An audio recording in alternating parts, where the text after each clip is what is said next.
السلام علیکم دوستو، آج 12 مئی 2026 اور اس وقت تک تمام تر میڈیا کے اوپر ابھی دوپہر 3 بجے تک بہت زیادہ خبریں جو ٹریگر ہو رہی ہیں، بہت زیادہ خبریں جو سننے کو مل رہی ہیں، وہ ایک تو مولانا فضل الرحمان کی قومی اسمبلی میں تقریر ہے کہ انہوں نے مہنگائی کے خلاف ایک بہت دھواں دار تقریر کی، اور ایسے نظر آ رہا ہے کہ جیسے اچانک سے ان کو کیسے ہوش آ گیا یا ان کو ہوش دلوایا گیا، آخر ان کے پیچھے کون ہے۔ اور اسی پیرالل تناظر کے اندر پیٹرولیم مصنوعات کے اوپر جو لیوی عائد کی گئی ہے، اس حوالے سے وزیر پیٹرولیم کا بیان کہ یہ لیوی میرے پاس نہیں آ رہی، یہ کہیں اور جا رہی ہے اور کوئی اور اس کا فائدہ اٹھا رہا ہے، اس حوالے سے بھی بہت زیادہ چہمگوئیاں جاری ہیں۔ پھر وہ تمام تر ٹی وی چینلز جو مفاد پرست یا ابن الوقت سیاستدانوں کے ہاتھ میں ہیں، ان کے اوپر بھی ایک دم سے مہنگائی کی خبریں چلنے لگ گئی ہیں، اور مہنگائی کے حوالے سے یا کرپشن کے حوالے سے خبریں چلنے لگ گئی ہیں۔ حالانکہ انہی ٹی وی چینل مالکانز کے جو آنرز ہیں، ان کو فصلی بٹیرا بھی کہا جاتا ہے کہ وہ بہتی گنگا میں ہاتھ دھونے والے ہیں، اور شاید وہ موجودہ سسٹم کا حصہ ہیں، لیکن اسی حکومت کے خلاف وہ اپنے ٹی وی چینلز پر مہنگائی کا رونا دھوتے ہوئے نظر آ رہے ہیں۔ پھر ایک ہی دم بنو اور لکی مروت میں جو خودکش دھماکے ہوئے، جن میں افسوسناک شہادتیں بھی ہوئیں، اس کے بعد افغانستان کا ٹاپک ایک بار پھر پاکستان کی سیاست میں ان ہوتا ہوا نظر آ رہا ہے کہ جیسے پاکستان ایک بار پھر افغانستان سے انگیج ہونے لگا ہے۔ اس کے ساتھ ساتھ ایک ہی دم انجمن تاجران کی مختلف شہروں میں اسٹرائکس کے حوالے سے، ہڑتال کے حوالے سے بھی خبریں نظر آنے لگ گئی ہیں۔ لیکن دوسری جانب جیسے جیسے پاکستان کے اندر بنو اور لکی مروت کے حادثوں کی وجہ سے افغانستان کے ساتھ انگیجمنٹ کے حوالے سے چہمگوئیاں نظر آنے لگ گئی ہیں، دوسری جانب امریکہ کے حوالے سے بھی پاکستان پہ پریشر پڑتا ہوا نظر آ رہا ہے، یا اس طرح کا ماحول بنتا ہوا نظر آ رہا ہے کہ جیسے آنے والے دنوں میں پاکستان کو ایک بار پھر کہا جائے گا کہ ایران کے خلاف پاکستان امریکہ کا ساتھ دے، اور پاکستان میں یہ چہمگوئیاں ایک بار پھر سے جاری ہو جائیں گی کہ پاکستان آیا ایران کے ساتھ ہے یا امریکہ کے ساتھ ہے، اور پاکستان میں اس وقت انگیجمنٹ بھی شروع ہو جائے۔ لیکن اس کے ساتھ ساتھ پاکستان اور ایران کے درمیان 6 تجارتی کوریڈورز بھی اوپن ہیں، اور نور خان ایئر بیس کے حوالے سے چاہے ہمارے فارن آفس نے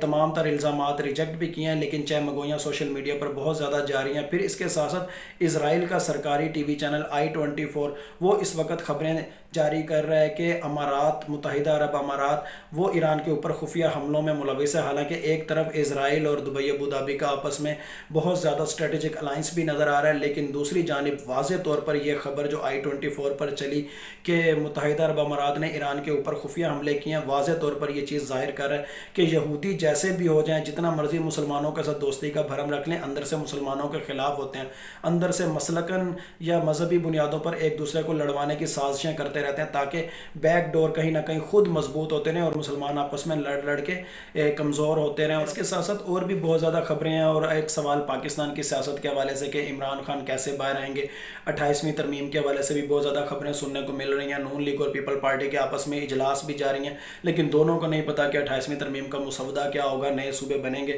کس پارٹی کی چھٹی ہوگی، کس پارٹی کی چھٹی نہیں ہوگی، دس اینڈ دیٹ طرح طرح کی چہمگوئیاں جاری ہیں۔ مرکز کے پاس تعلیم اور صحت آئے گی تو کیا ہوگا، نہیں آئے گی تو کیا ہوگا، یا یہ صرف ہمیں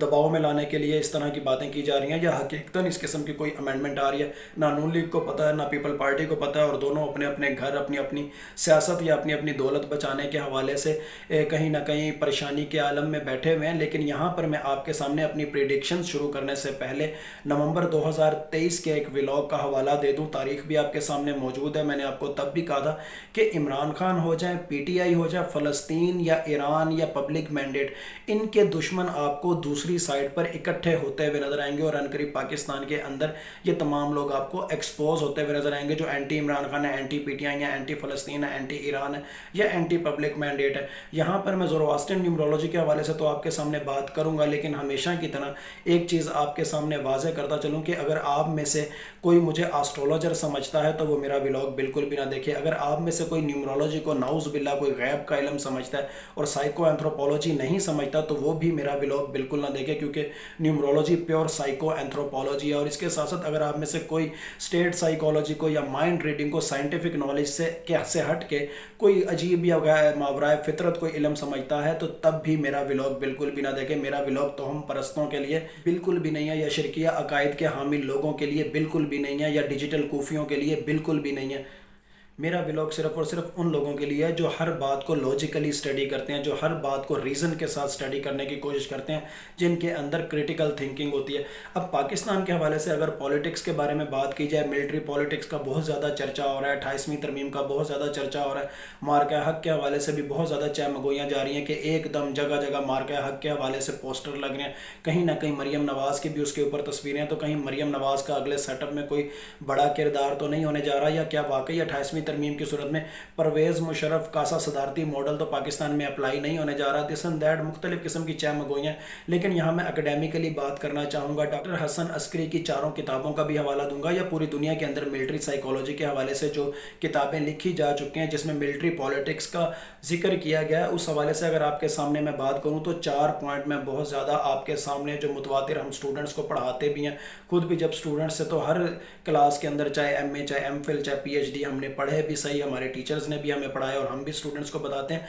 थर्ड वर्ल्ड कंट्रीज़ के अंदर मिलिट्री हमेशा पॉलिटिक्स में उस वक्त इन्वॉल्व होती है जब सियासतदान उनको खुद वेलकम करते हैं। फॉर एग्जांपल अयूब खान जब आर्मी चीफ थे तो उनको वेलकम किया गया कि वो सियासत में आए और वज़ीर दिफा का ओहदा संभालें, और फिर उसके बाद अयूब खान को हवा लगी कि कैसे सियासी मामला देखे जाते हैं या एडमिनिस्ट्रेटिव मामला देखे जाते हैं, और उसके बाद उन्होंने पाकिस्तान की सियासत में जो किया आपके सामने है। इसी तरह नवाज शरीफ ने 1998 में बिजली चोरों को पकड़ने के लिए फ़ौज को दावत दी। इसी तरह घोस्ट स्कूलों को पकड़ने के लिए, ट्रेस आउट करने के लिए भी नवाज शरीफ ने उस वक्त फ़ौज को इन्वाइट किया। जब ऐसे मामलात में, एडमिनिस्ट्रेटिव मामलात में या सोशल मामलात में या पॉलिटिकल अफेयर्स में जब एक इंस्टीट्यूशन को घसीटा जाता है तो उस इंस्टीट्यूशन के अंदर ऑटोमेटिक ये ख्याल पनपने लग जाता है कि अगर हम ही सोसाइटल इल्स के ख़िलाफ़ सेवियर हैं, अगर हमने ही माशरे के अंदर मौजूद बीमारियों को या ख़राबियों को दूर करना है, तो why not we are direct, कि हम क्यों ना डायरेक्ट हो जाएं, कि फिर हम क्यों ना डायरेक्ट टेक ओवर कर लें और उसके बाद फिर वो टेक ओवर होता है। लेकिन पाकिस्तान की हिस्ट्री के अंदर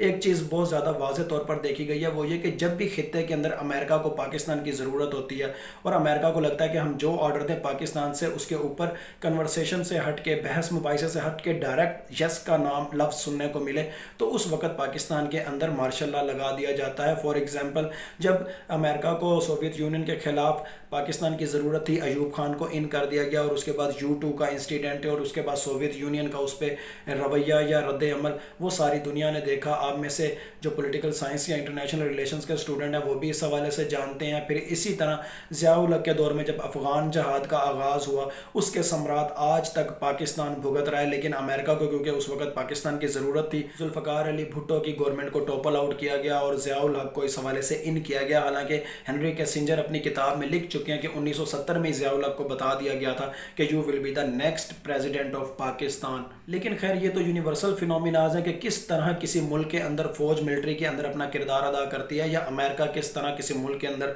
मार्शल लॉ को फैसिलिटेट करता है या फौजी हुकूमतों को फैसिलिटेट करता है। ये तो प्योर एकेडमिक एक स्टडी है, लेकिन मैं आपको प्रिडिक्शन वाइज ज़ोरोआस्ट्रियन न्यूमरोलॉजी के अकॉर्डिंग या स्टेट साइकोलॉजी के अकॉर्डिंग हमेशा बताता हूँ कि जैसे जैसे ईरानियनाइजेशन आपको खित्ते के अंदर फैलती हुई नज़र आएगी, पाकिस्तान के अंदर इमरान खान के हवाले से राह हमवार होती हुई नज़र आएगी। अब एक जानिब ये सवाल पूछा जाता है कि इमरान खान के साथ कौन लोग मुज़ाकरात कर रहे हैं या इमरान खान किन लोगों के साथ मुज़ाकरात कर रहे हैं। एक बात तो वाज़ेह तौर पर ये जहन में रखें कि इमरान खान सिर्फ़ और सिर्फ मुहिब वतन लोगों के साथ मुज़ाकरात करेंगे, रैशनल लोगों के साथ मुज़ाकरात करेंगे, अवाम दोस्त लोगों के साथ मुज़ाकरात करेंगे, प्रैग्मेटिक लोगों के साथ मुज़ाकरात करेंगे। वो कभी भी करप्ट लोगों के साथ ना मुज़ाकरात करेंगे, ना उन लोगों के साथ मुज़ाकरात करेंगे जो करप्ट लोगों को सपोर्ट कर रहे हैं या करप्ट लोगों के बैक एंड पे बैठे हुए हैं। दूसरी बात यह कि ईरानियनाइजेशन कैसे होगी, मैं आपको 23 जून 2025 से बता रहा हूँ कि ईरान ने अमेरिका के बेड़े डबोने हैं। उसके बैक एंड पे आपको चाइना की सैटेलाइट सपोर्ट भी नज़र आएगी, कहीं ना कहीं पाकिस्तान का साथ भी नज़र आएगा। अब साफ ज़ाहिर है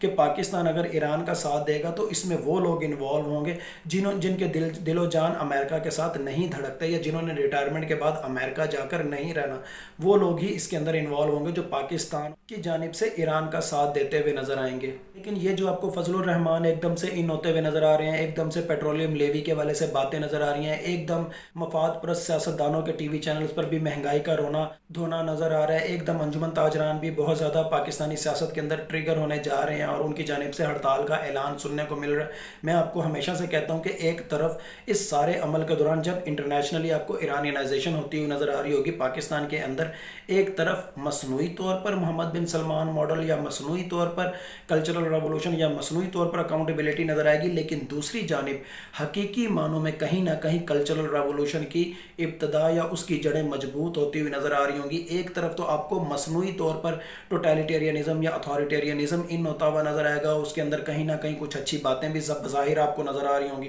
जैसे नए सूबे बनना, जैसे आप कह सकते हैं तालीम और सेहत मरकज़ के पास जाती हुई नज़र आ रही होगी, जैसे आपको नज़र आएगा कि सेंट्रलाइजेशन हो रही है, पूरे मुल्क में एक जैसा निज़ाम पनपने जा रहा है, लेकिन उसके बैक एंड पे कहीं ना कहीं कुछ और वर्किंग हो रही होगी, और जो कहीं ना कहीं कोई और वर्किंग हो रही होगी वो हकीकतन पाकिस्तान की बेहतरी के लिए होगी। और उसी वर्किंग का तनाजुर में पाकिस्तान के अंदर एक ही दम आपको टोटलिटेरियनिज्म के अगेंस्ट या अथॉरिटेरियनिज्म के बरखिलाफ मुतवाज़ी तौर पर अदालती फैसले भी होना शुरू हो जाएंगे। एकदम कहीं ना कहीं जनरल वहीद काकर टाइप फार्मूला अप्लाई होने के हवाले से मामलात भी सेट होते हुए नज़र आ रहे होंगे, या जनरल वहीद काकर टाइप फार्मूला अप्लाई होने के हवाले से आपको तैयारी भी होती हुई नज़र आ जाएगी, और कहीं ना कहीं लीडरलेस पॉपुलर सोवरेनिटी भी ट्रिगर होती हुई नज़र आ रही होगी। कहीं ना कहीं अवाम मौजूदा सियासतदानों को घरों को भेजने की बजाय सारे के सारे निज़ाम को किक ऑफ करने के लिए बाहर निकलने को तैयार हो रहे होंगे। लेकिन इन तमाम तर अवामिल के दरमियान में कहीं ना कहीं अचानक टीवी पे एक ख़बर चलनी है, कहीं ना कहीं अचानक कोई ऐसा इवेंट होना है कि आप मैं हम सब धड़क जाएंगे, और उसके बाद हकीकी कल्चरल रेवोल्यूशन एग्जिबिट होगा, उसके बाद हकीकी जनरल वहीद काकर टाइप फार्मूला अप्लाई होगा, उसके बाद हकीकी इस्लाहात होंगी, और उसके बाद एक अरसा अबूरी हुकूमत का या अबूरी नेशनल सिक्योरिटी गवर्नमेंट का चलेगा, और उसके बाद इलेक्शन होंगे जिसके अंदर इमरान खान या उनकी लेगेसी ने इक़्तिदार में आना है। लेकिन इमरान खान अभी जब मसनूई एहतसाब की बातें हो रही होंगी, मसनूई तौर पर कुछ सियासतदानों को महंगाई के नाम पर ट्रिगर किया जा रहा होगा, कुछ टीवी चैनल्स को मसनूई तौर पर महंगाई की खबरें चलाने के हवाले से उकसाया जा रहा होगा, कुछ लोगों को मसनूई तौर पर अथॉरिटेरियनिज्म या टोटलिटेरियनिज्म को वेलकम करने के लिए तैयार किया जा रहा होगा, उसी दौरान में कहीं ना कहीं अंदर खाने पैरेलल ही मुतवाज़ी तौर पर इमरान खान के बाहर आने के हवाले से इकदाम हो रहे होंगे। उसी दौरान पैरेलल ही कुछ ऐसे इकदाम हो रहे होंगे कि पाकिस्तान अफगानिस्तान की जानिब इंगेज हो रहा होगा, और कहा जाएगा कि हम कैसे ईरान के ख़िलाफ़ अमेरिका की मदद करें, हम तो ऑलरेडी अफगानिस्तान के साथ इंगेज हैं। और इसी दौरान ही कहीं ना कहीं इमरान खान के साथ अगले निज़ाम पर, अगली इस्लाहात के हवाले से अलग सलग फाइनल स्टेज पर पहुंचती हुई दिखाई दे रही होगी। जनरली अगर मैं बात करूं तो चाहे मसनूई कल्चरल रेवोल्यूशन है या हकीकी कल्चरल रेवोल्यूशन, इन दोनों की तैयारी इस वक्त जारी हो चुकी है। दोनों फोर्सेस आपस में एक दूसरे के खिलाफ अपना जोर लगा रही हैं, लेकिन हकीकी कल्चरल रेवोल्यूशन के बैक एंड पे कहीं ना कहीं इमरान खान की फेवर में होते हुए तमाम तर फैसले हैं, और मसनूई कल्चरल रेवोल्यूशन के अंदर कहीं ना कहीं 28वीं तरमीम या कहीं ना कहीं टोटलिटेरियनिज्म और अथॉरिटेरियनिज्म पर मबनी इस्लाहात की कोशिश है। लेकिन होना वही है जो पाकिस्तान के मफाद में, और पाकिस्तान के मफाद में मैं नवंबर 2023 के हवाले से ही बता चुका हूँ कि इमरान खान, पीटीआई, ईरान, फ़लस्तीन और पब्लिक मैंडेट, इनके दुश्मन आपको एक साइड पे पनपते हुए नज़र आएंगे, और एक ही दम इनका अचानक ही कोई इवेंट होगा जिसके बाद आपको पाकिस्तान की सियासत से ये तमाम लोग वाइप आउट होते हुए या इनका किरदार डार्कनेस में जाता हुआ नज़र आएगा। ये जो कुछ आपको बताया न्यूमरोलॉजिकली बताया, अल्लाह ताला चाहें तो ये सब कुछ हो, अल्लाह ताला चाहें तो कुछ भी ना हो, अल्लाह ताला चाहें तो कुछ हो और कुछ ना हो। बिलाशुबा गैब का इल्म सिर्फ़ और सिर्फ अल्लाह ताला की ज़ात को है। Thank you so much.